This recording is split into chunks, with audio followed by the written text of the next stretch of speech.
जो है वो विष मुक्त खेती, जो 4 सालों में जो अपन लोगों ने अनुभव किए हैं, उनके विषय में और कैसे अपन किस तरफ बढ़ रहे हैं। अपना जो केमिकल है वो बढ़ते जा रहा है, उसको कैसे रोकें? ये सारी आज चर्चाएँ करेंगे अपन नए सेशन में। तो मैं सबसे पहले मार्गदर्शन के लिए आदरणीय पवन सर जी को बुला लेता हूँ कि पवन सर हमें थोड़ा मार्गदर्शन कर दें। सर।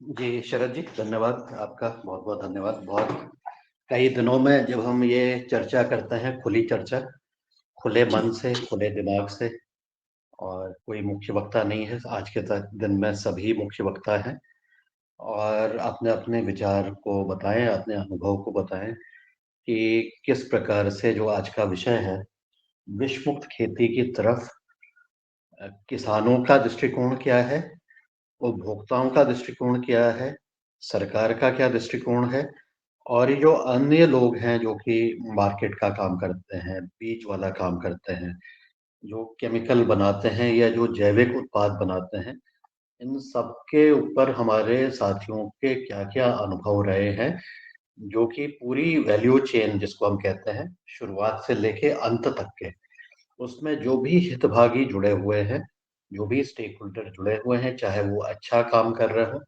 यानी कि जैविक और प्राकृतिक खेती को बढ़ावा दे रहे हैं, या वो हितभागी हैं जो केवल केमिकल को और रसायन को और जीएमओ सीड्स को और इस तरह के जो बीज हैं, जो कि हमारे हित में नहीं है दूरगामी दृष्टिकोण से। तो उन सबके विचारों के प्रति जब भी हम बातचीत, जब भी हमारे उनके साथ मुलाकात होती है अपने कार्यों में, तो सबके विचार हमें सुनने को मिलते हैं, उनके अंदर की ऊर्जा को हम देखते हैं, उनके अंदर का मोटिवेशन देखते हैं। उसके साथ ही ये देखते हैं कि इसमें फ़ायदा किस चीज़ में ज़्यादा हो रहा है।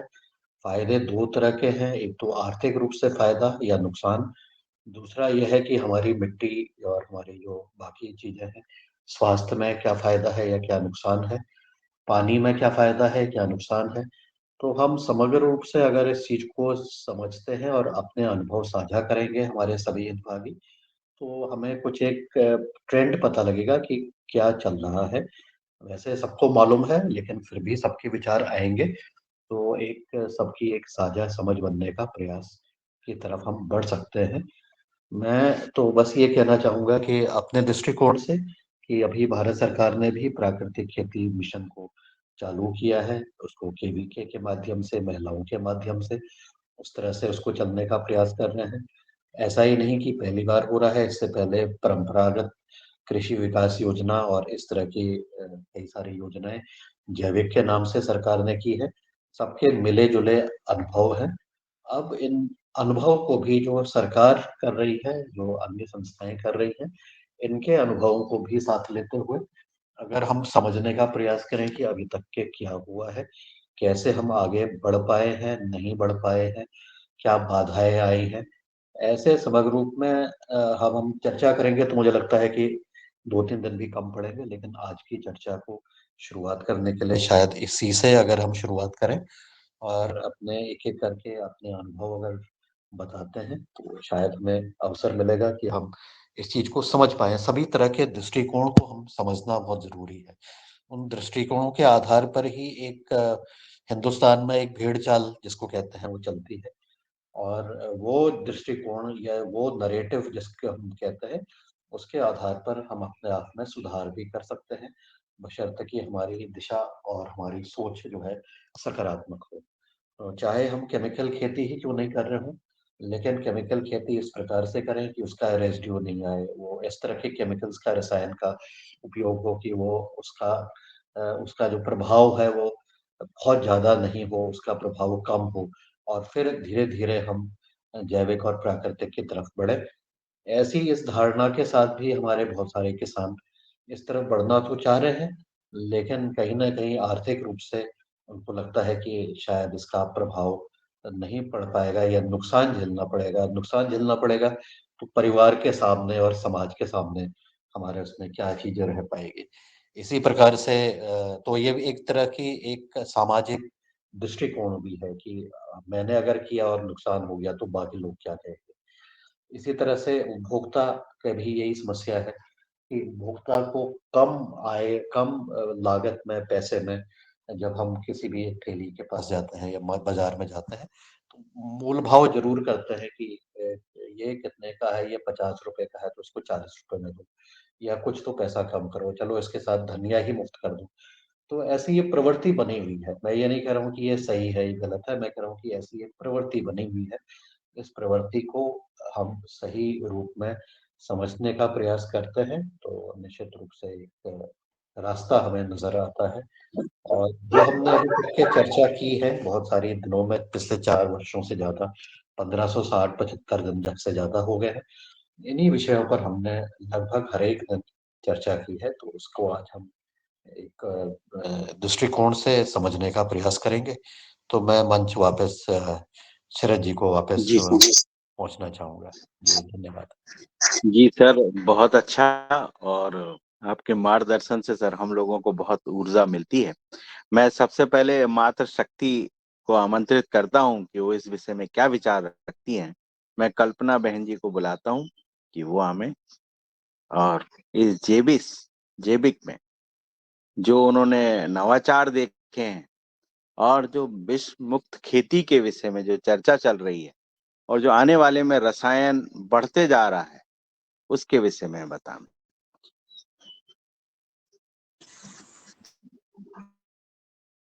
ओम भैया जी, 2 कल्पना है यहाँ पे, कौन सी कल्पना? आपको भी बुलाया है? जी धन्यवाद भैया जी। सदन को नमन, गुरु सत्ता को नमन।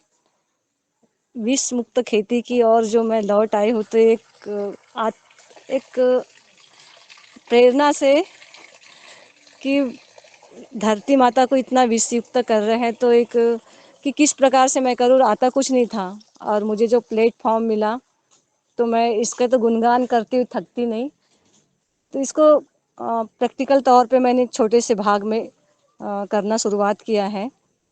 और एक चीज़ थी कि बहुत ज़्यादा खेती नहीं थी, तो हमारे बड़े भ्राता मुनीलाल भैया जी ने बोला था कि आप स्वयं से मेहनत करते हैं तो थोड़ा से भाग में कर सकते, लेकिन आप औरों को प्रेरित करते हो, औरों को बताते हो, तो आप बड़े बड़े क्षेत्र में जितना अनंत, जितना गुना बताना चाहो आप लोगों के खेतों में आप कर सकते हो। तो इस बात को फिर मैंने समझी, तो मैं प्रेरित करती हूँ जहाँ भी जाती हूँ विष मुक्त खेती करने के लिए। लेकिन आज का जो आपने जो बताया बोला है कि क्या नया नवाचार क्या किया, मैंने वाशिंग में जाके आप लोगों सभी से तो सीख ही रहे, लेकिन वाशिंग में जो सीखा है ट्राइकोडर्मा बनाना, और उन्होंने जो किट दिया है, और उन्होंने जो सीवीड होती है ना, सीवीड से उन्होंने चावल के ऊपर या फिर साबूदाने के ऊपर या फिर वर्मी कंपोस्ट में या जो गोबर होता है गौ माता का, उसके ऊपर मिला के जो छोटी छोटी बड़ी बनाना, या फिर उसमें जो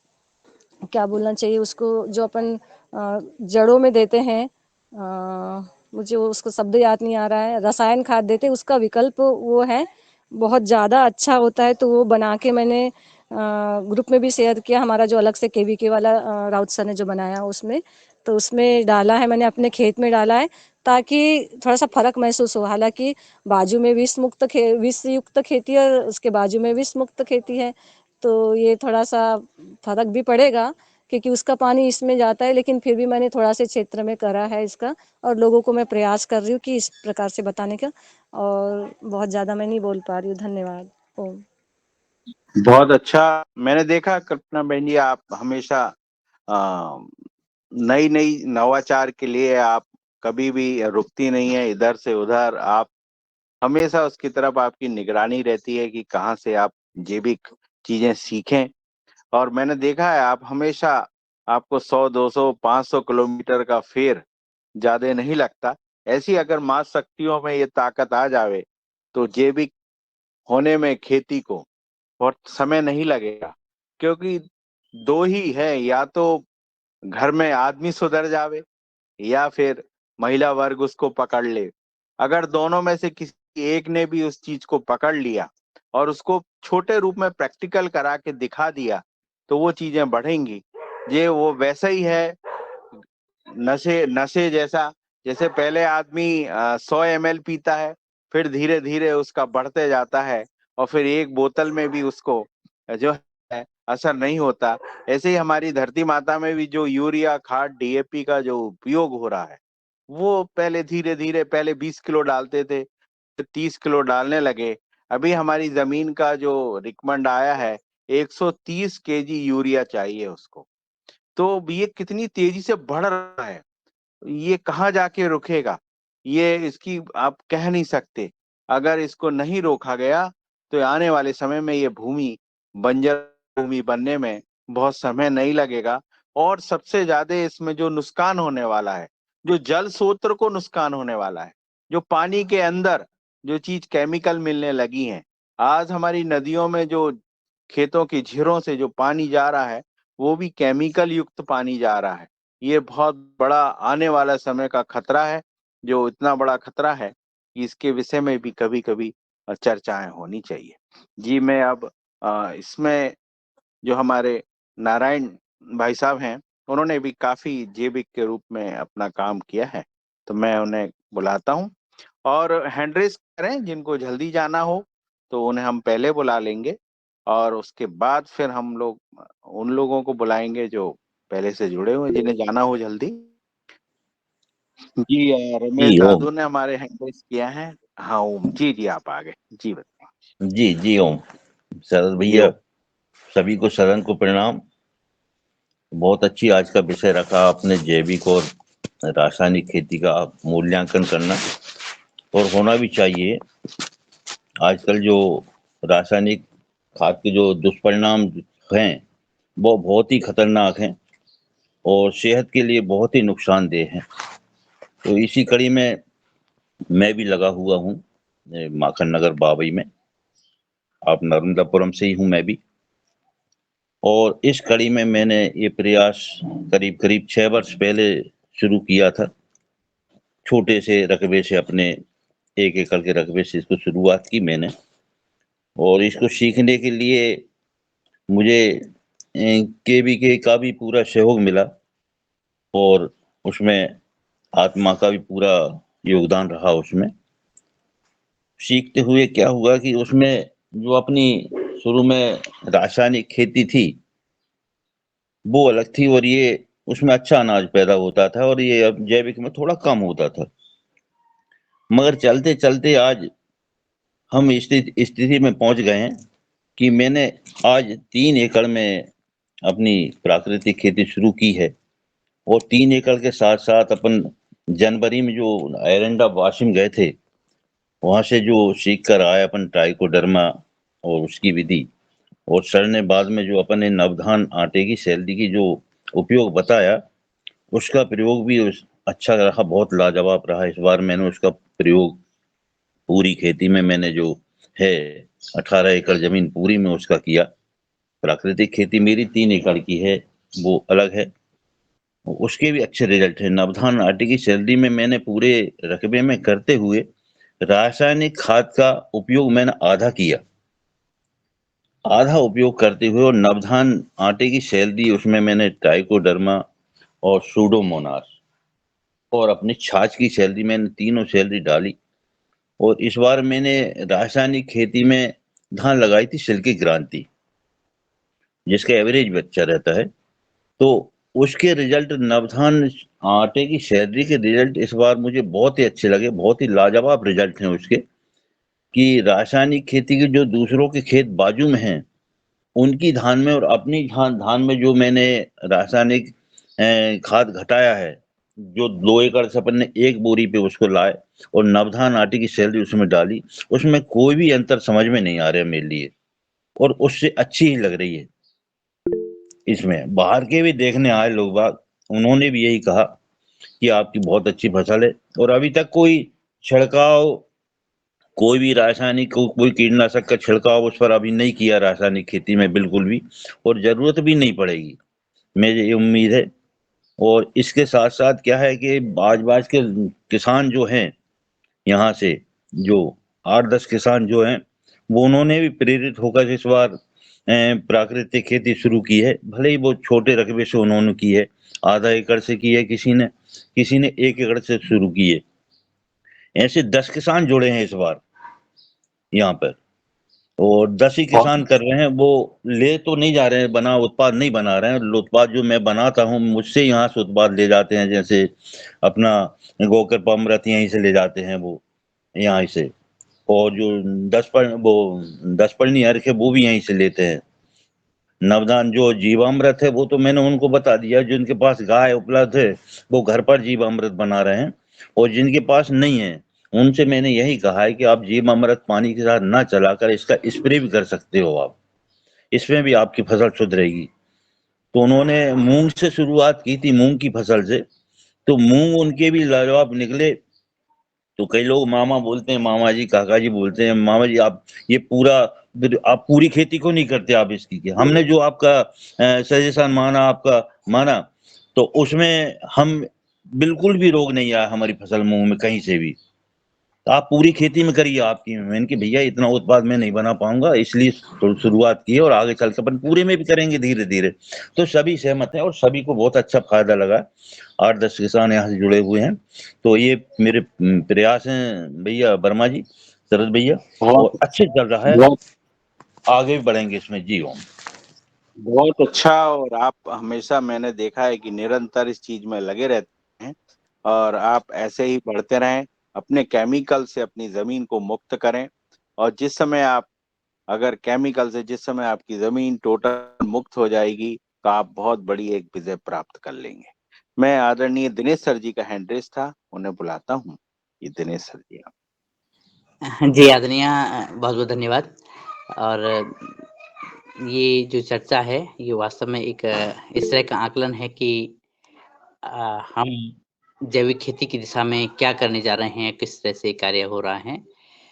और हालांकि मैं तो खेती नहीं करता, थोड़ा बहुत किचन गार्डनिंग करता हूँ। जो मुझे योगाहार से सीखने को मिला, मैंने कुछ कुछ बातें तो अप्लाई की, और उससे ये पाया कि जो सब्जियाँ, खासकर सब्जियाँ ही हम घर के लिए तैयार कर रहे हैं, वो उनके स्वाद से लेकर के साथ में उनका असर स्वास्थ्य पर तो अच्छा पड़ रहा है, निस्संदेह है ही। और जब बाज़ार की सब्ज़ी उसके साथ ही हम ले रहे हैं, कई बार ले रहे हैं, तो तब घर वाले कह रहे हैं कि ये क्या ले लिया? स्वाद नहीं आ रहा है। तो रसायनों में पली-बड़ी सब्जियाँ और जो नेचुरल तरीके से उगाई गई सब्जियों में तो अंतर तो है ही है। और कई बार आदरणीय व्यवहार सदस्यों ने ये बात बताई कि किस तरह से वो बेहतर कार्य आगे कर रहे हैं। लेकिन हमें ये आकलन और भी दुरुस्त करना होगा कि वास्तव में हम वास्तव में कार्य उस दिशा में कर रहे हैं, जिस दिशा में हम लगातार मेहनत कर रहे हैं, हम क्या सफलता पा रहे हैं, ये बात भी आकलन के योग्य है।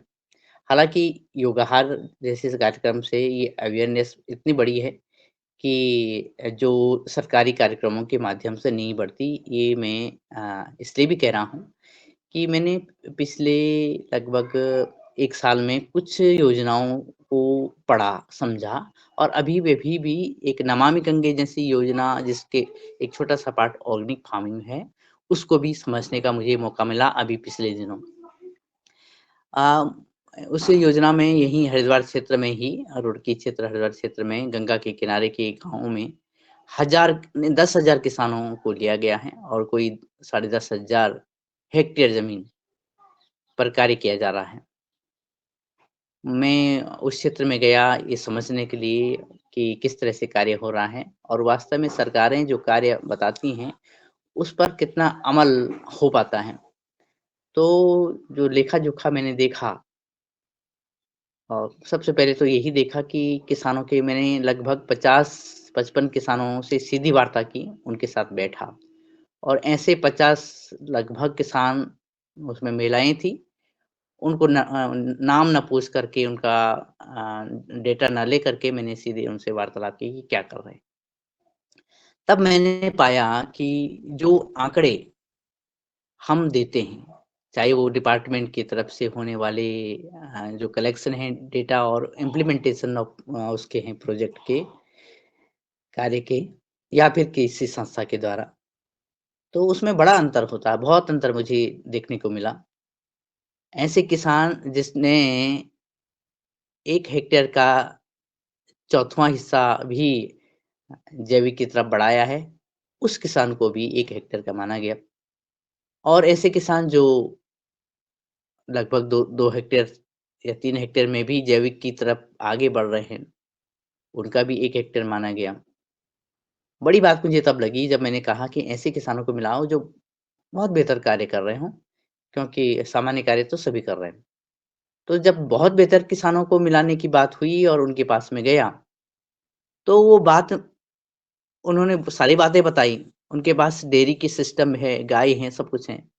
लेकिन निकल के वो बात आई कि जो छोटे किसान हैं, जो डेसिमल में कार्य कर रहे हैं, उसका उस उतना कार्य भी वो जैविक में नहीं कर रहे हैं। तो तब मुझे लगा कि जो सबसे बेहतर किसान ये कह रहे हैं, उनकी सक्सेस स्टोरी के बारे में बता रहे हैं कि ये इतना कमाते हैं, ये कर रहे हैं। तब मुझे लगता कि ये बड़ा झूल है।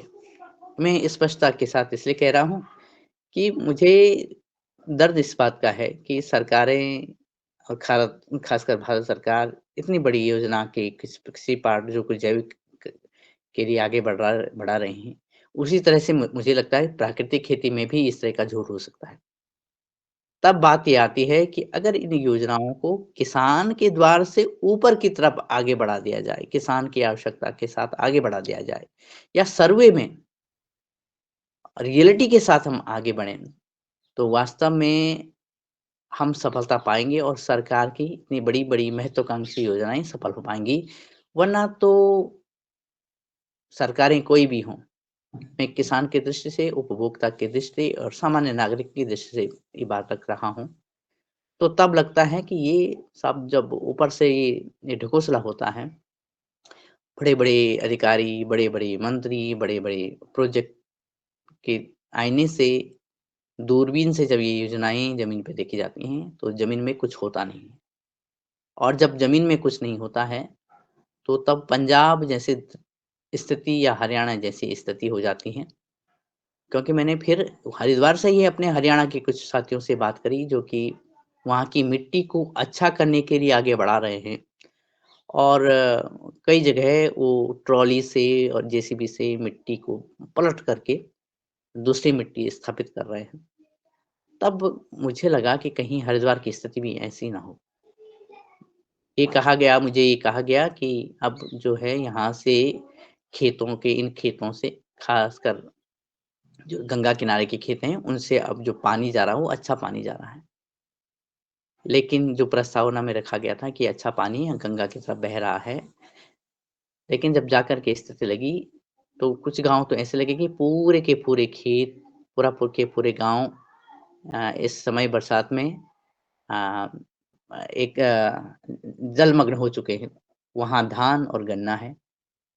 अब जो बेचारे जो किसान जिन्होंने जैविक खेती किया होगा, वो कैसे खेती कर रहे होंगे, ये भी फिर देखने को मिला और वो पूरा का पूरा पानी गंगा में प्रवाहित हो रहा है। हालाँकि गंगा इतने से बहुत ज़्यादा प्रभावित नहीं होती है, लेकिन 10,000 किसानों के द्वार से जो रिसाव जाता है, उसके साथ-साथ सीड पुल है, बहुत सारी फैक्ट्रियाँ हैं, वहाँ से जो रिसाव जाता है, तो किसानों की ही तर्ज पर जो हमारे उद्योग केंद्र हैं, वहाँ से भी कितना-कितना केमिकल्स जाता है और वो लोग बताते हैं कि हम इस तरह के केमिकल फ्री हैं और वातावरण के अनुकूल हम कार्य कर रहे हैं। तब सरकार कोई भी हो, मुखिया कोई भी हो, अधिकारी कोई भी हो, ये सारी की सारी योजनाएँ ध्वस्त दिखती हैं मुझे और मुझे लगता है कि ऐसा ही कुछ मुझे हमें एक ऐसा ही कुछ लेटर अपने प्रधानमंत्री जी को लिखना चाहिए। हालाँकि उसका आकलन क्या-क्या करें वो, कि वास्तव में ज़मीन में कैसे कार्य हो। हम भले ही बड़ी योजनाओं के बारे में ढोल पीटें, लेकिन ज़मीन तक पहुँचने के लिए ज़मीन के लोगों को ही आगे बढ़ाना पड़ेगा, किसानों से ही सर्वे करना पड़ेगा। बड़े सर्वे ऊपरी से जिला, जनपद और राज्य से किए गए सर्वे और केंद्र से किए गए सर्वे ज़मीन में कहीं नहीं टिकेंगे और हम विष मुक्त खेती का केवल बिगुल ही बजाएँगे, मुझे ऐसा लगता है। लेकिन वहीं दूसरी जगह मैं दूसरी तरफ से अगर तुलना करता हूँ, तो आदरणीय सदस्यों ने जो कार्य इन 5 वर्षों में करके दिखाया है, उससे एक जागरूकता और एक आशा भरी किरण मुझे दिखती है कि कहीं से उजाला हो रहा है और क्यों ना इस तरह की जागरूकता बड़े स्तर पर सभी जगह फैलाई जाए। मैं इन्हीं शब्दों के साथ ज़्यादा समय लेते हुए वापस आता हूँ आदरणीय शरद वर्मा सर आपके संचालन में। बहुत धन्यवाद, प्रणाम। बहुत अच्छा दिनेश सर जी, आप बहुत महत्वपूर्ण जानकारियां हमें देते हैं और पूरी जो चीजें आपकी रहती हैं वो बहुत महत्वपूर्ण होती हैं। अभी मैंने देखा कि आपके जो गुजरात में जेबीक के ऊपर जो महाविद्यालय कल माननीय प्रधानमंत्री जी ने खोला है, जो देश के लिए पहला ऐसा महाविद्यालय होगा, जेबीक परंपरागत खेती के विषय में उनको डिग्री मिलेगी एमएससी की जी की। यानी कितनी बड़ी बात है कि सरकार भी सोच रही है इस विषय में। और कल एक और बहुत अच्छा हमें देखने को मिला कि जो जैसे जो चिप है जिसमें रेडिएशन अपने मोबाइल पे होता है, तो उसमें एक चिप लगी हुई है जिसमें कि एक गौ माता का थोड़ा सा गोबर लगा हुआ है। तो उन्होंने बताया कि 1 किलो गोबर में करीब 2000 चिपें बनती हैं। यानी वो गोबर जो है वो 1 लाख रुपए किलो बिक रहा है। आप समझिए, चिप में लग के उसको लगा दिया जाता है मोबाइल में, और वो रेडिएशन है वो शरीर के ऊपर इफेक्ट नहीं करता। तो ये चुपके चुपके कितने अच्छे काम हो रहे हैं, अगर ये आम लोगों के पास पहुंचेंगे। आज गोबर की कीमत 1 किलो की 1 लाख हो सकती है, ये कोई सोच नहीं सकता, लेकिन ये हो गया है। और पूरे देश में ये जो सिमें हैं गोबर से रहित, ये सिमें बिक रही हैं और हर आदमी अपने मोबाइल में इन सिमों को लगा रहा है, जिनमें आप सोचिए 1 किलो में 2000 सिमें बन रही हैं। और वो जो गौ माता का गोबर है, जिसे लोग गौ को बाहर कर रहे हैं, उसकी कीमत शुरू हो गई है।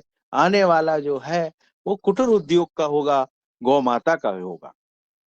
अब मैं गुजरात से किशोर पटेल जी हैं, उनको आमंत्रित करता हूं कि वो हमें उनका हैंड रेज है। जय गौ माता, जय गोपाल। मैं किशोर पटेल सूरत से बोल रहा हूँ, सूरत गुजरात से, यानी कि ठीक है। मैं पहले जी जी वो देवराज जी के अनुरोध पे मैं एक बार जुड़ा था। उस दिन विषय था सोयाबीन का, जी ठीक जी। है। और बीच में ये 4-5 दिन का अंतराल हुआ, फिर आज मैं जुड़ा। चलो क्या चल रहा है। मैं हूँ किसान पुत्र, ठीक है। जमीनें थी, अभी तो फिलहाल नहीं है। किसानी की नहीं, क्योंकि मैं कलकत्ते में पढ़ा लिखा, तो मैं व्यापारी था। तो मूलतः पैदाइशी में किसान का पुत्र हूँ, ठीक है। और अध्ययन करता रहता हूँ। तो मैंने 1992-94 में राजीव भाई की ये जैविक खेती पे प्रवचन सुना था। मेरे को उस वक्त जब फ्री बैठे ना, तो घर का, अभी मेरी उम्र है 68 साल में पूरे कर चुका हूँ, थोड़ा अपना व्यक्तिगत दो। तो ये सुना था। फिर यहाँ पे मैं किसानी कर नहीं रहा हूँ, मेरी जमीन है, लेकिन क्योंकि व्यापारी दिमाग था ना, बाल्यकाल से व्यापार से का किसानी का ज्ञान था नहीं। सारे और हमारे रिश्तेदार वगैरह सब किसानी थे। तो मैंने 5-10 जन को बताया, भैया ऐसे करो। मैं कर नहीं रहा हूँ, लेकिन मैंने प्रेरणा दी और प्रेरणा करके चले। अब ये बता रहा हूँ मैं आपको, कितना 97-98 से धीरे धीरे शुरू सुनाना समझाना। जो बात अभी हमने यहाँ चर्चा की, ये सब मैंने पहले की, कि भैया गाय का गोबर। तो चलिए, अब मैं जरा इस विषय पर पूरा ना बोल के मैं 2-4 बिंदु रखूंगा। आप जानते ही होंगे, न भी जानते हो तो, न जानते हैं तो ज्ञानवर्धन हो जाएगा, जानते हैं तो फिर से एक बार रिपीट हो जाएगी। तो 1960 से पहले, मैं पीछे ले चल रहा हूँ आप लोगों को। 1960 से पहले भारत, पूरी भूमि हमारी जो कृषि की जो भूमि थी, वो सारी की सारी ही जैविक थी। षड्यंत्र के अधीन रासायनिक खाद हम पे थोपी गई भारत पे। उस वक्त सरकार थी कांग्रेस की, जो सनातन विरोधी, और सारी व्यवस्था जो हमारी ऋषि काल से चली आ रही थी, सारी व्यवस्था को ध्वस्त करना था और यहाँ पे पश्चिम की सभ्यता का आदि बनाया जाए। मैं किशोर पटेल, यहाँ जितने सब हैं, हम हैं तो सब भारतीय, लेकिन हमें ऐसे उनके मकड़ जाल में फंसा लिया जाए कि हम उनके गुलाम रहे। पहले गोरे आए थे, तलवार तोप वगैरह बंदूक लेके आए, गुलाम बनाया, डायरेक्ट घर से लूट ले जाते थे। अब वो व्यवस्था खत्म हो गई। अब क्या कि इनको व्यापार के आड़ में लूटो, अब व्यापार करने के लिए सीधे साधे भोले लोगों को फंसाओ अपने जाल में। अभी जो मेरे से पहले जो आदरणीय बोल रहे थे, अपना प्रवचन दे रहे थे कि सरकार, और ये हमारे मोदी जी, क्योंकि मैं गुजरात में बैठा हूँ, ये जो गुजराती लोग होते हैं ना, बड़े दम्भी होते हैं, आडम्बरी बहुत होते हैं। 10% अच्छे हैं, उनको मैं प्रणाम करता हूँ। 20%, चलिए 80% में गड़बड़ बहुत है, और ये मोदी जी की भी बहुत गड़बड़ है। तो आप लोग केंद्र के हिसाब से विश्व पटल पे उनको कुछ भी बोले, ये भी 12 साल मुख्यमंत्री रह के गए हैं गुजरात में। इससे पहले तो झाड़ू पोछा करते थे, जहां जो करते होंगे मैं नहीं जानता। थोड़ी सी बात बता रहा हूँ, मुझे वेदना है इसलिए बोल रहा हूँ ये बातें। तो भाई साहब, आप 12 साल जब भारत रईस रहे और अभी ढोंग करते हैं गौ की प्यार करने का, दुलार करते हैं। आपने 12 साल रह के यहाँ पे क्या किया? गाय माता के लिए कोई काम किया क्या? आज बोल रहे कि हम सर्टिफिकेट देंगे, तो ये चिंतन पहले नहीं था क्या आपके पास? आपको ज्ञान अचानक माँ सरस्वती ने दे दिया क्या मोदी जी? अचानक ये ज्ञान कैसे प्रकट हो गया? ज्ञान तो सदियों से पड़ा हुआ भारत की भूमि में। हमारे ऋषि क्या थे? अब तुम देखिए देखिए, हाँ एक बात और मुझे मिल गई, ये डिग्री तो हमारे जो आयुर्वेद वाले का, तो मैं किसी का, तो इन सबकी डिग्रियां होती थी क्या? चलिए वो ले लो ना, बागभट जी की, उनकी कोई डिग्री थी क्या? और उनके गुरु चरक ऋषि जो थे, आयुर्वेदाचार्य थे, जो वनस्पति का ज्ञान रखते थे, उनकी कौन सी डिग्री थी? जरा आप लोग किसी को हो तो मुझे जरा बताएं। ये डिग्री का चक्कर अंग्रेजों के आने के बाद भारत में शुरू हुआ है, और सारा सत्यानाश जो परिवार का, हमारी परंपराओं का जो हुआ है, डिग्री। अच्छा, अब कृषि पे एक बात करूंगा। जब हमारे वाजपेयी जी प्रधानमंत्री थे, तब उनके एक कृषि मंत्री थे सोमपाल जी। उनकी मैंने टीवी पे 2 बार डिबेट सुनी थी। उन्होंने बड़े सौम्य थे बोलने में। मैं थोड़ा तेज हूँ, उग्रता वाली बात कर उठूंगा, कहीं थोड़े कड़वे शब्द भी बोल दूंगा मैं, तो मुझे माफी दी जाए, क्षमा मांग लेता हूँ पहले से ही। बोला नहीं, लेकिन बोलने से पहले ही क्षमा मांग लेता हूँ कि कहीं कुछ ऐसे शब्द निकल जाए कड़े, जो आपको उचित ना भी लगे, तो उसके लिए मैं क्षमा प्रार्थी रहूंगा। तो उन्होंने बोला, भैया ये 400 स्क्वायर फीट के एयर कंडीशन में, उसमें मल्टीनेशनल की एक लेडीज थी, और भी 2-4-5 एजेंट थे जो भारतीय ही थे, गोरे नहीं बैठे हुए थे उसमें, सब काले अंग्रेजी बैठे हुए थे, और दलीलें दे रहे थे, कुतर्क कर रहे थे। तो सोमपाल जी ने बोला, भैया ये 400 स्क्वायर फीट के कमरे के अंदर कृषि की बात नहीं होगी, कृषि की बात करनी है, चलो खेत में आ जाओ भैया, कंपनी वाले हो तो आ जाओ, 15 दिन जरा धूप खाओ, 10 बजे से लेके 4 बजे तक गर्मी के मौसम में आओ, और फिर मुझे खेती का समझाओ। मैं तो अज्ञानी हूँ, मुझे तो आता नहीं है, तुम तो पढ़ के आए हो। किसानी स्कूल और कॉलेज में पढ़ी जाएगी क्या? ठीक है, यंत्र से आप कुछ इसका संशोधन कर सकते हैं, और तुम तो आज करोगे, तुम आज बोलोगे, उसी बात को तुम 5 साल बाद झुठला दोगे। तुम बोलेगा नहीं, उससे तो अब मैंने ये जो बनाई ना, उस दवा से हमने अच्छी बनाई। तो वो क्या बनाई थी भैया? अब मेरा जो नाश कर दिया, मेरी धरती मैया का, हाँ, हमारी भूमि का जो तुमने उनके जो स्वास्थ्य के साथ जो खिलवाड़ करवा दिया मेरे जैसे अज्ञानी से, अब उसकी भरपाई कौन करेगा? दे जवाब, नहीं दे पाए थे। तो घर में बैठ के बातें करना, किसान, एक किसान को तैयार होने में, एक बालक, युवा, मतलब उसने जो भी अपने माता पिता से सीखा तो सीखा, पढ़ाई लिखाई कर ली, फिर वो किसानी में जा रहा है अपने बाप दादा के वजह से। तो वो संपूर्ण किसान, पहले तो पिताजी क्या करूं, अरे दादाजी इसमें क्या करूं, वो सीखेगा।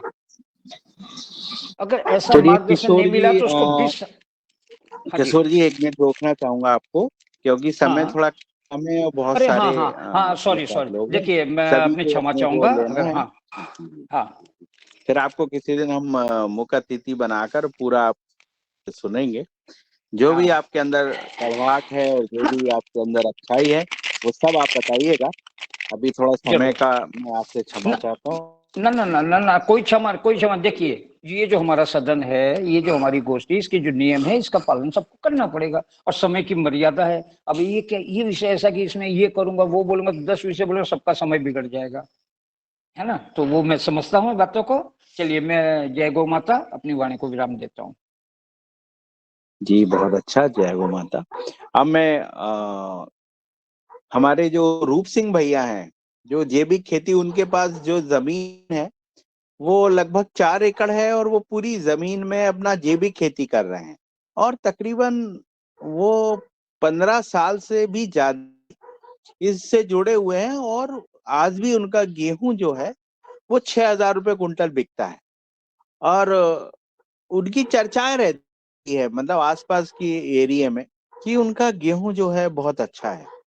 तो उनके विषय में हम पूछना चाहेंगे कि वो जैविक में कैसे खुश हैं, उनका परिवार बढ़िया चलता है, बच्चे को भी वो जो है एग्रीकल्चर पढ़ा रहे हैं और अब छोटी छोटी शासन के अनुसार मशीन लेके आगे बढ़ रहे हैं। ऐसे जो पूरी जमीन अपनी जिन्होंने जैविक लगाया।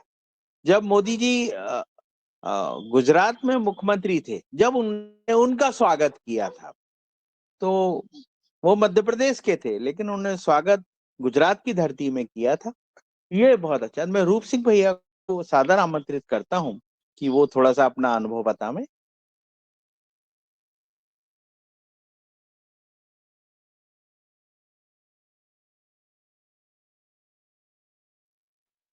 रूप सिंह भैया। जी ओम, सदन को प्रणाम। प्रणाम प्रणाम प्रणाम।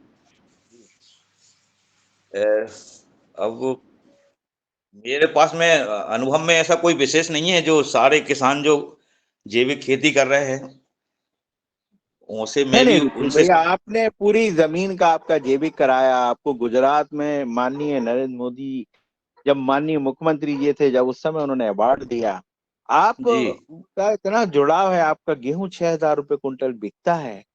तो उस चीज को आप सदन में रखिएगा। आपको जैविक आपने जब अडॉप्ट किया तो आपको आपकी जमीन आज शुद्ध जैविक हो चुकी है। आज आपको ना यूरिया की जरूरत, ना डीएपी की जरूरत है, किसी भी जी चीज की जरूरत नहीं है। और आपने अपनी धरती माँ को स्वर्ग बना के रखा हुआ है। तो आप जी उसके विषय में थोड़ा सदन में बताइए, बगैर झिझक बताइए। आप जो भी चीजें हैं, आपको कितना फायदा हो रहा है, कैसे आपको ये सुझाव आया आपके दिमाग में कि अपनी पूरी जमीन को। आप एकमात्र ऐसे सदन के किसान हैं जिसकी 100% जमीन जैविक है। आपकी गौ जी माता भी जैविक घास खाती है। ये चीजें बहुत महत्वपूर्ण है। आप बताइए। जी। अब मैं हमारे यहाँ पे एक संस्था थी, ग्राम सेवा समिति करके। ये नेटाया रोहना गांव से संचालित होती थी। नेटाया गांव के बनवाई लाल चौधरी जी थे, गांधी विचारक। हमारे जी यहाँ जी। रोहना गांव के सुरेश दीवान जी थे, वो भी गांधी विचारक रहे। एक एनजीओ उनकी संस्था चलती थी, उसके तहत उनने किसानों पे काम करना चाहा है। तो किसानों के साथ भी उनने कहा कि जो रासायनिक खेती के जो दुष्परिणाम आ रहे हैं उसको बदलकर जैविक खेती की तरफ किसान को मोड़ा जाए। उनने जैविक खेती जन अभियान करके एक किसानों का एक मंच बनाया, उससे मैं भी जुड़ा। काफी भ्रमण कराया उनने जगह तगह। ये सब देख के आया तो ऐसा लगा कि जब जैविक उत्पाद हो रहे हैं और ये जैविक खाद बन रहे हैं तो फिर खेती में रासायनिक खाद की जरूरत ही क्या है फिर। ये सब धीरे धीरे मैंने अपनी खेती में अपनाया। ये सब डाला, जब देखा तो फसलें बड़ी अच्छी पैदा हो रही है, मतलब उसकी जरूरत ही नहीं है। बस ये है, थोड़ा सा प्रबंधन व्यवस्था की जरूरत पड़ती है समय समय पर सारी चीजों की।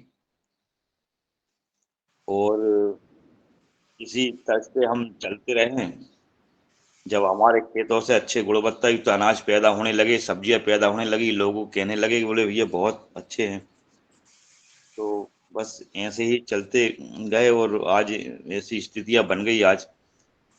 फिर हमने प्रगति के साथ मिलकर जिया है, मतलब और प्रगति में समय दिया है, मतलब उसको बदला है। और जो खेती में जो लगना चाहिए, गाय, वृक्ष, पर्यावरण के अनुकूल सारी चीजें हैं, ये सब हमने समझा, देखा, करा है, मतलब। जी ओम।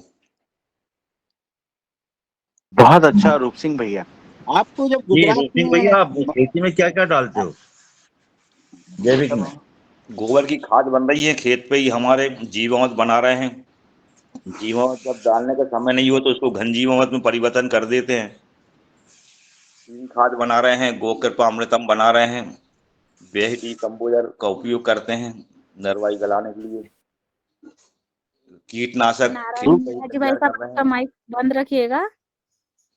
नारायण मीना जी भाई साहब। और टी आकार की खुटियां गड़ाते हैं, कीटनाशक के लिए येलो टेप लगाते हैं, फेरोमोन टेप लगाते हैं, उसमें 10 पन्नी अर्क बनाकर फसलों के ऊपर। मैंने रुचि भी एक चीज देखी थी आपके खेत में कि आपके खेत से केचुए बाहर भाग रहे थे। इन्हें कितना आपके खेत में केचुआ है जो दूसरे के खेतों में भाग रहा है, वो मैं वीडियो बना के पवन सर जी को भेजने वाला था कि आपके खेतों से मैंने देखा कि हजारों केचुए बाहर भाग रहे हैं। मुझे इतना अच्छा लगा कि जो मतलब मैं बहुत प्रभावित हुआ उससे कि यार रूप सिंह भैया का खेत तो देखो आप, मतलब केचुए बाहर भाग रहे हैं। इतना बढ़िया आपके यहाँ से मैंने वो देखा, मुझे बहुत मन को छुआ कि नहीं, रूप सिंह भैया की जो खेती है वो बिल्कुल 100% जैविक है। और जिस खेत से हजारों अगर केचुए भाग रहे हैं तो वो छोटी मोटी चीज नहीं है, वो ऐसी हस्ती है जो आज बिल्कुल प्योर जैविक कर रहे हैं। आप हमें बताइए कि माननीय मोदी जी ने जब आपको मुख्यमंत्री थे उस समय आपको गुजरात में अवार्ड दिया था, उनके मन में जैविक उस समय भी था, उस समय भी गोपालक को बहुत पसंद करते थे, आपको उस समय अवार्ड दिया था। आप उस समय के विषय में थोड़ा हमें बताइए।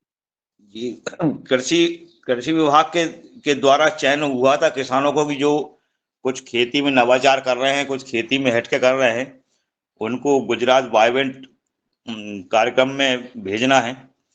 तो हमारे जिले की कृषि विभाग के प्रशासन ने हमको चयन किया और 4 किसानों को भेजा, जिसमें से 4 किसानों को, एक किसान को बेस्ट पुरस्कार मिलना था, वो मेरे को मिला, नवदा परम सिंह।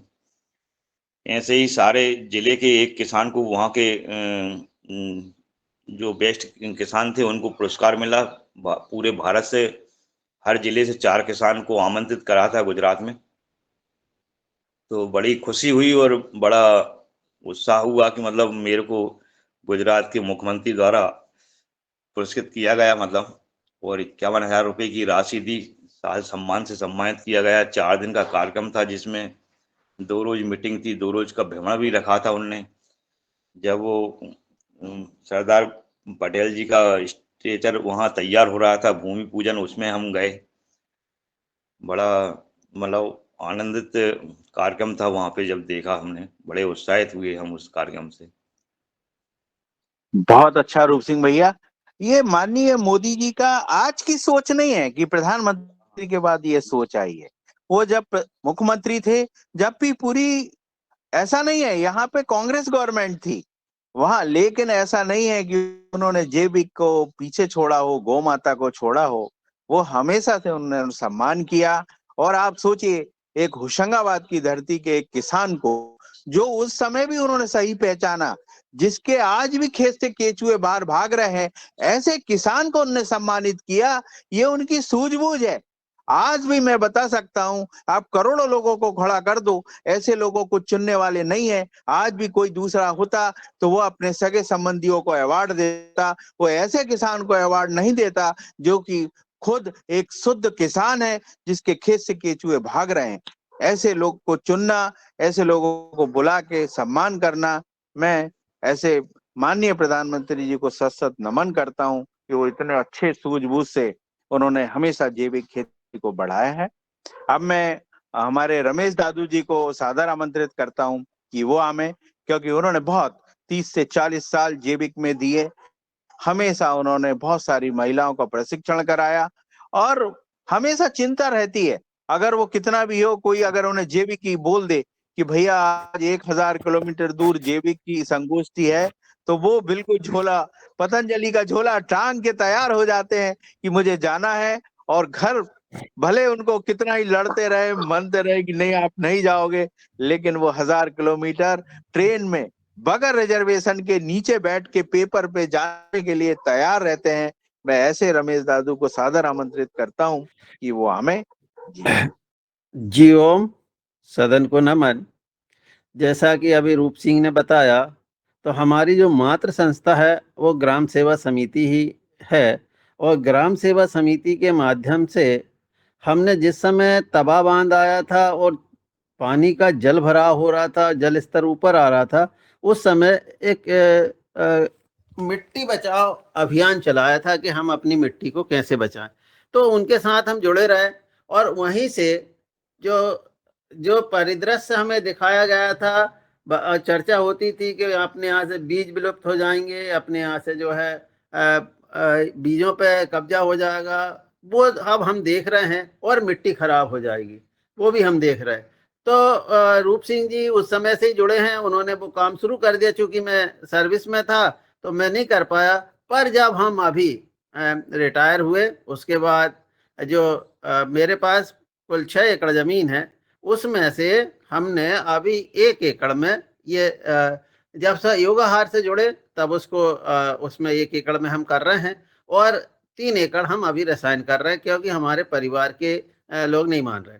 पर अब इस पिछले दिनों जब हमारे इस जैविक में ही उतना निकला जितना रसायन में निकल रहा है, तो अब हम निश्चित रूप से 4 एकड़ को ही जो है जैविक में परिवर्तन कर देंगे इस बार से, ऐसा लग रहा है। और जो मेरी फसल थी उसको देख करके जो फसल को देख करके हमारे गांव के किसान भी उस ओर आकर्षित हो रहे हैं।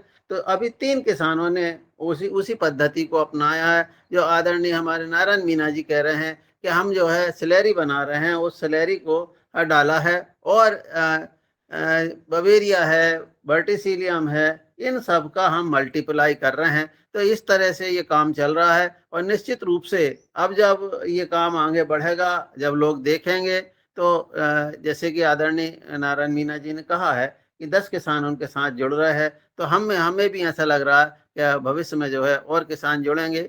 मैं कल बीमार था, परंतु मैं लेटे लेटे देख रहा था, तो ये क्यों नहीं हो रहा।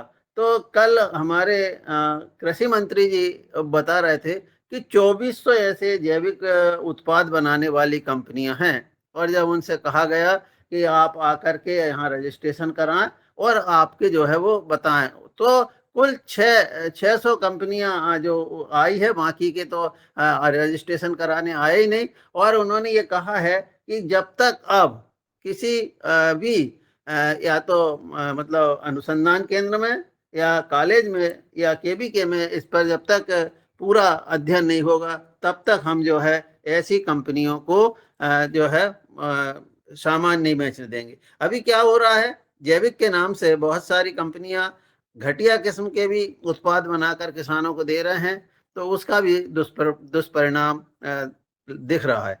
तो निश्चित रूप से, पर जब हमने अपने यहाँ के 32 किसानों को और 12 तो 44 किसानों को जब एरेंडा में प्रशिक्षण दिलाया, उनमें से आदरणीय नारायण जी भी थे और हमारे, तो अब जब ये वहाँ से देख के आए हैं, तो वहाँ तो मतलब 1000 किसान जो है उसको अपना रहे हैं। तो यहाँ पर भी आज नहीं तो कल उस चीज को बढ़ावा मिलेगा, और तो ऐसा हम सोच रहे हैं, और निश्चित रूप से उसके लिए प्रयास कर रहे हैं, लोगों से बात करते हैं, लोगों को समझाते हैं, और इसी तरह का काम जो है आगे बढ़ा रहे हैं। जी हो। बहुत अच्छा दादू, आप हमेशा ऐसे ही लगे रहें, और हम चाहते हैं कि आप भी 1000 आदमी को ट्रेनिंग करवा दे में, और ऐसी फुर्ती चुस्ती आपके अंदर योग और शाकाहार भोजन खाने से आपको हमेशा बनी रहे। अब मैं ओमकार भैया पे चलता हूँ कि ओमकार भैया क्या इस विषय में कहते हैं, और वो भी काफी हमेशा ऐसी संगोष्ठियों में आते रहते हैं।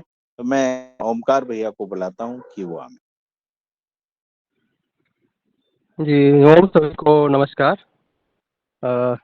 अभी मेरा भी जैविक खेती में मेरा चल रहा प्रयोग, हम भी कर रहे हैं अभी 1 एकड़ में भी हम भी प्रयास में लगे हुए हैं, और ट्राइकोडर्मा के लिए भी प्रयास में लगे हुए ट्राइकोडर्मा से भी बना में।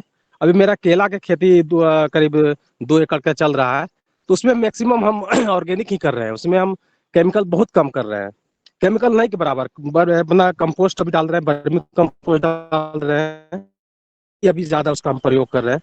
तो केला का खेती में हमको अच्छा लग रहा है, ज्यादा कोई हमको प्रभावित नहीं प्रभाव पड़ रहा है।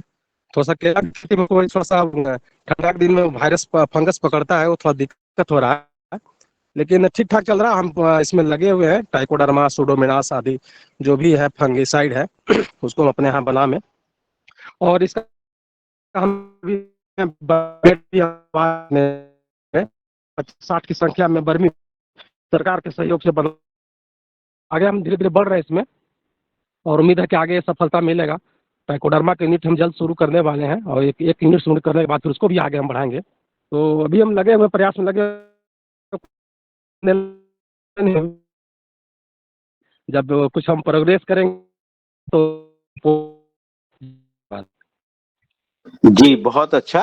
और आप ऐसे ही आगे बढ़ते रहें, और आपको बहुत सारी चीजें आप लोगों ने सीखी भी है। आपने आपने एक बार काला गेहूं भी आपने शायद उत्पादित किया था, और फिर आपने उसकी बिक्री भी करी थी। तो आपको जैविक चीजें में बेचने का भी आपका एक अनुभव रहा है। ब्लैक ब्लैक ब्लैक राइस था, हाँ, काला ब्लैक जीरा था, राइस। जिसको ऑर्गेनिक जी, हम हैं वो वो भी। कैसा चल रहा है हाँ जी, आपका, ब्लैक राइस कैसा? और काला जीरा, दो वेराइटी अभी हम ठीक अभी चल रहा है। अभी लोकल ही सप्लाई कर रहे हैं, लेकिन उसको भी हम ऑनलाइन में लाने के लिए हम प्रयास में लगे हुए हैं। और एपीडा संस्था से बातचीत हुआ है, आप तो आप उन्होंने थोड़ा फिर बोला है दिनेश कि सर आप से लोग जरूर 25-50 एकड़ में आप। दिनेश सर से संपर्क करिएगा, तो वो आपको अमेज़न पे इस पे रजिस्ट्रेशन सिखा देंगे। आप जी जी जी एक बार आप दिनेश सर से जरूर संपर्क करिएगा। जी जी जी जी, तो अच्छा रहेगा। जी जी, इसमें उसमें 5 प्रोडक्ट नहीं था, तो जी जी जी, बहुत अच्छा। तो हम जब करें जी, भैया जी, से जरूर सहयोग लेंगे जी। धन्यवाद। अब मैं सीएम राइस साहब को बुलाता हूँ कि वो भी, उनके भी बहुत अच्छे अनुभव हैं, और उन्होंने भी अपनी पूरी खेती अपने जैविक में दे दी है। उन्होंने तो कसम खा ली है कि मैं यूरिया डीएपी डालूंगा ही नहीं। इतने, मतलब आप सोचिए कि ऐसे ऐसे योगाहारी किसान हैं जो इतने, मतलब रूप सिंह भैया को देखो आप ये सैम राइस जो है, वो देखिए अभी नए नए हैं, लेकिन उन्होंने कसम खा रखी है कि हम डीएपी यूरिया हमारे खेत में यूज नहीं करेंगे, उत्पादन हो या ना हो, लेकिन हम चलेंगे तो जैविक करेंगे। ऐसे किसान भी हमारे सदन में हैं। तो मैं सीएम राइस साहब को बुलाता हूँ कि वो हमें। जी ओम, सदन को प्रणाम। मैं अनिल कुमार राय, गाजीपुर उत्तर प्रदेश का निवासी हूँ। मैं 2019 में रिटायर करके अपने यहाँ आया, और पहले ही सोच लिया था कि मुझको ऑर्गेनिक खेती करनी है, जैविक खेती करनी है, बिना खाद विष मुक्त खेती करनी है। और मैं यहाँ 2020 में, और 19 में रिटायर हुआ, 20 में यहाँ शिफ्ट होकर के वो धीरे धीरे करना शुरू कर दिया।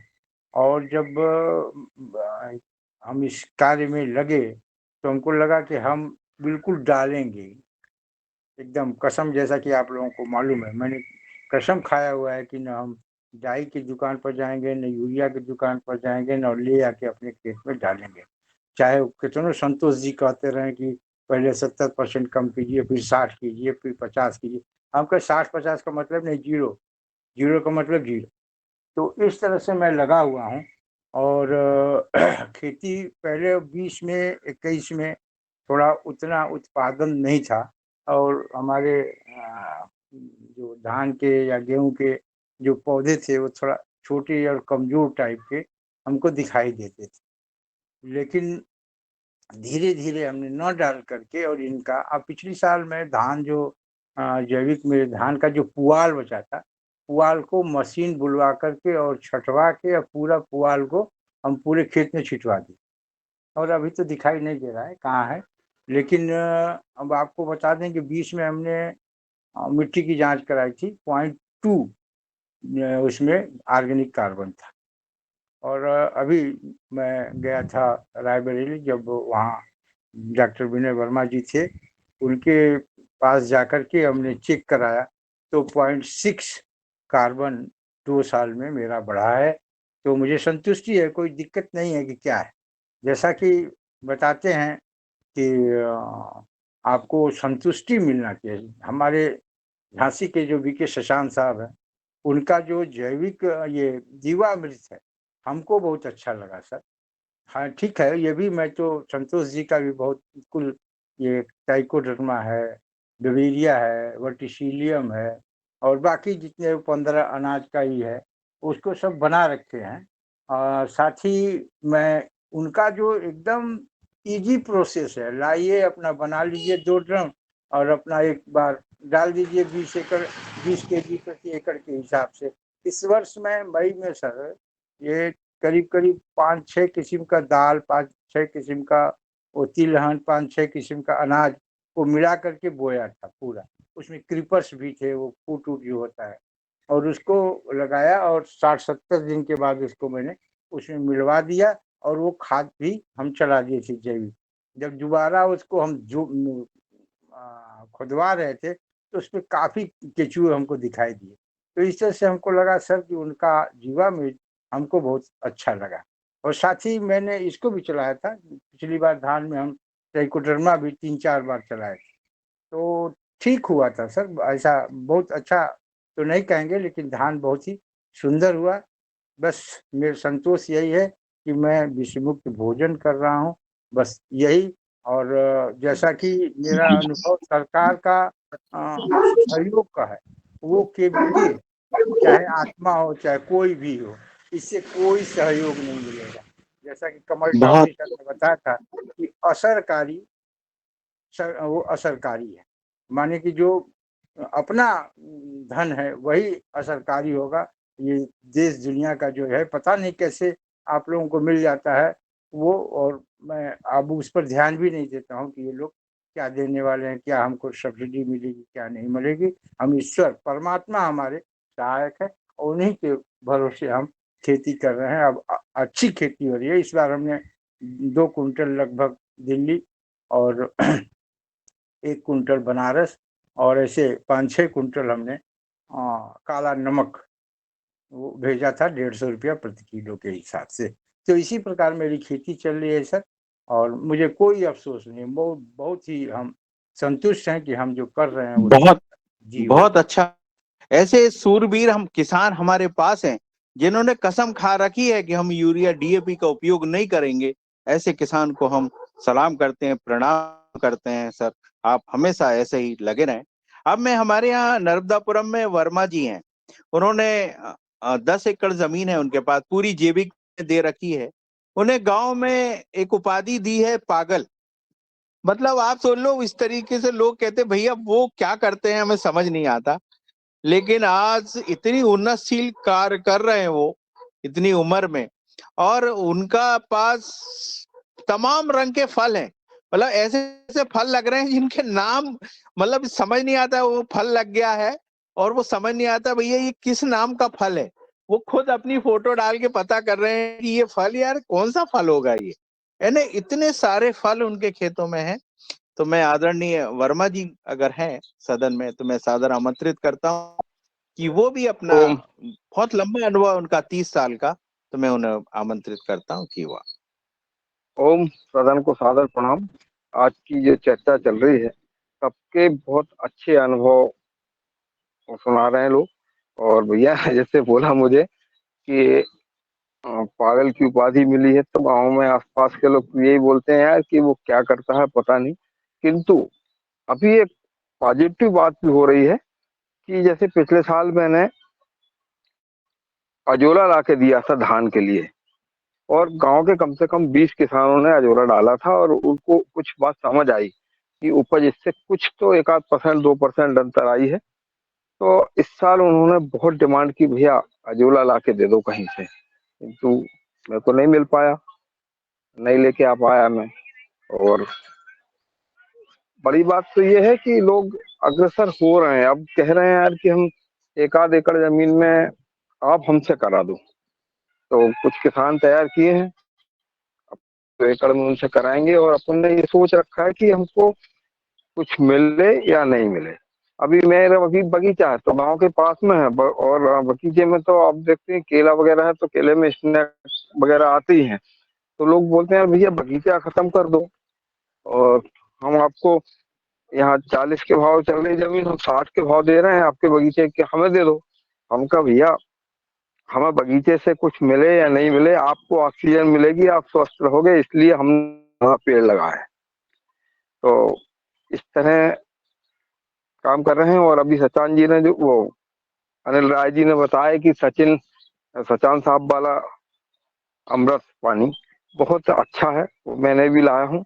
और सही में उसके मतलब सबसे बड़ी बात उसमें कि उसके एक्सपायरी पीरियड नहीं है कोई, और दूसरी बात यह है कि बनाना बहुत आसान है, उसमें गोबर गोमातर की भी जरूरत नहीं है उसमें। तो वैसे भी मैं ज्यादा कार्य जो है अमृत जल पे ही कर रहा हूँ। अमृत जल मैंने कई प्रकार के उपयोग किए हैं, सुभाष शर्मा से लेके सुभाष पालेकर जी और अभी सचान सर तक कम से कम 8 प्रकार यानी 8 प्रकार के अमृत जल यानी उसमें बनाया है मैंने।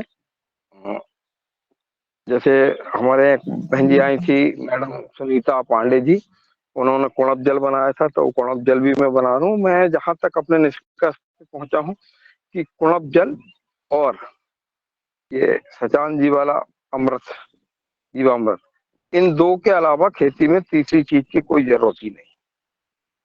ये दो चीज यदि आप पर्याप्त मात्रा में उपयोग करें तो, और तीसरी यदि डालना है तो आप ट्राइकोडर्मा डालिए, बस बाकी कुछ भी करने की जरूरत नहीं, ना कीटनाशक ना कुछ।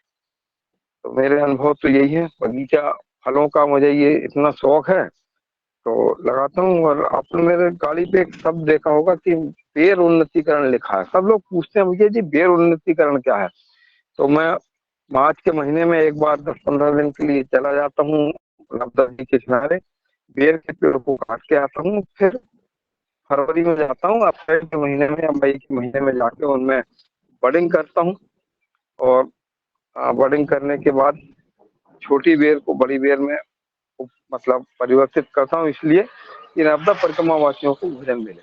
किंतु मैंने देखा कि उसका मुझे कोई विशेष फायदा नहीं हो रहा है। ये बकरी चराने वाले ये नहीं जानते हैं कि ये बेर को उन्नत किया है और वो काट देते हैं। तो वो मिशन से मेरा चल तो रहा है, कहूँगा जब तक बनेगा, किंतु मुझे उसमें बहुत ज्यादा आनंद नहीं आ रहा, क्योंकि मैं किसान को बोलता हूँ भैया मैंने इसको बकरी लगाई है और आप इसको बचा के रखना, वो हाँ तो कर देते हैं, बाद में अगले साल जाके देखता हूँ तो घेर कटी हुई मिल जाती है, क्योंकि बकरी वाले भेड़ वाले काट देते हैं उसको। और ज्यादा अनुभव है नहीं। हाँ किंतु एक अनुभव मेरे को ये है कि हमको सर्टिफिकेट कैसे लेना है, वो उसकी क्रिया कैसी है, यदि कोई उसमें कोई मदद कर सके तो जैविक एक सर्टिफिकेट चाहिए रहेगा, ज्यादा अच्छा रहेगा। धन्यवाद। बहुत अच्छा वर्मा जी का हो रहा। और हमेशा जब भी योगाहार के कोई भी सदस्य उनके यहाँ पहुंचते हैं तो वो बहुत स्वादिष्ट खाना खिलाते हैं, ये उनकी विशेषता है। और बहुत सारी चीजें वहां पे सीखने को मिलती हैं। तरह तरह की लौकी लगी हुई है, कहीं लंबी कहीं गोल, बहुत सारी गिलकियां, बहुत सारी ऐसी चीज है। वर्मा जी के जो खेत है वो भी बहुत एक ये योगाहार का बड़ा सक्षम खेत है। वहां पे मिट्टी परीक्षण भी हमारी योगाहार की टीम ने जाके किया था, और वहां पे बहुत सारे कार्यक्रम छोटे छोटे चलते रहते हैं। ऐसे हमारे वर्मा जी हैं। और अब जो समय है अपना, वो कह रहा है कि अब मैं अगले समय में लिया जाएगा। लौकी और का भैया, लौकी का जहां तक सवाल है, लौकी मेरे भोजन का अभिन्न अंग है। डेली डेली लौकी किसी भी हालत में मुझे चाहिए रहती है। तो मैंने कम से कम 10 प्रकार की लौकी लगाई है, जो हर सीजन में अलग अलग एक एक बेल लगती है। अभी मैं उत्तर प्रदेश के नरेंद्र विश्वविद्यालय गया था, वहां से 6 फीट वाली लौकी लाया हूँ, उसका भी एक पेड़ लगाया है। जो अपने भैया एक लिए गुजर भैया है ना, वो बताते हैं कि ये जी लौकी है जी, मेरे पास, वो लौकी मैंने नरेंद्र विश्वविद्यालय से लेके आया हूँ, लगाया भी है। धन्यवाद। बहुत अच्छी, बहुत बहुत बढ़िया। अब सदन इजाजत नहीं देता, समय हो गया है। अगर कल समय मिलेगा तो जो सदस्य हमारे रह गए हैं कल उनको लिया जाएगा। और आज की सभा यहीं अपन लोग समाप्त करते हैं। जो लोग रह गए हैं उनको कल लिया जाएगा। और अगर कुछ दिनेश सर कुछ हो तो आप बता दें, नहीं तो फिर समापन करें। जी आदरणीय, बहुत अच्छा। और समापन की तरफ ही बढ़ा जाए। जी, अच्छी वार्ता रही। आपका बहुत बहुत धन्यवाद आदरणीय। और आपके माध्यम से आदरणीय सभी सदस्यों का बहुत बहुत धन्यवाद कि आपने अपने अपने अनुभव बताए हैं। हालांकि डॉक्टर दुबे सर का हैंडेज हो रहा है, तो ये कहा गया है कि तो कल डॉक्टर किशोर सर जी को बुला लेते हैं, उनके लिए तो सदन हमेशा टाइम बढ़ा सकता है। तो आदरणीय डॉक्टर किशोर सर आप हमें, और आज का समापन आपके द्वारा। धन्यवाद जी सर। सर। मैं सिर्फ सुझाव देना रहा था कि ये चर्चा कल भी चलेंगी, मैं मेरे विचार कल भी रखूंगा। मेरा सिर्फ इस सुझाव सबके लिए ये था कि जो लोग खुद कर रहे हैं वो तो अपना अनुभव बताए, लेकिन आजू बाजू में जो किसान कर रहे हैं उन्होंने क्यों छोड़ा, क्यों कंटिन्यू किया और किन लोगों ने किया और किन लोगों ने छोड़ा, उनकी क्या कारण है, यह भी अगर सदन के सामने आता है तो बहुत अच्छा डेटा आ जाएगा। यही मेरा सुझाव था। धन्यवाद। जी जी जी जी, बहुत अच्छा। और आपकी बात का पूरा ध्यान रखा जाएगा और कल ऐसे लोग भी लाएंगे जिन्होंने छोड़ा है, तो अपन लोग बात करेंगे। और अब सदन यहीं पे आज का समापन। हमारी योगशाला बहुत अच्छी रही और आज जितने सदस्यों ने जो अपनी अपनी जीवन परिचय, अपना योगाहार से जो सीखा और योगाहार से बहुत कुछ सीखा और इनकी खेती में काफी उन्नति हुई है। और जो अब इसमें कुछ कड़वे भी आते हैं, कुछ अच्छे भी आते हैं। हम कहते हैं सभी विचार आवे और धीरे धीरे सारे विचार हमारे जैविक की तरह जैविक हो जावे। बस यही हमारे योगाहार की विशेषता है। तो सभी को प्रणाम। फिर कल नए अतिथि के साथ, नए जोश के साथ सुबह 5:30 बजे। जी ओम, प्रणाम। जी ओम, जी ओम। सभी को नमस्कार, प्रणाम, नमन। ओम सर। ओम।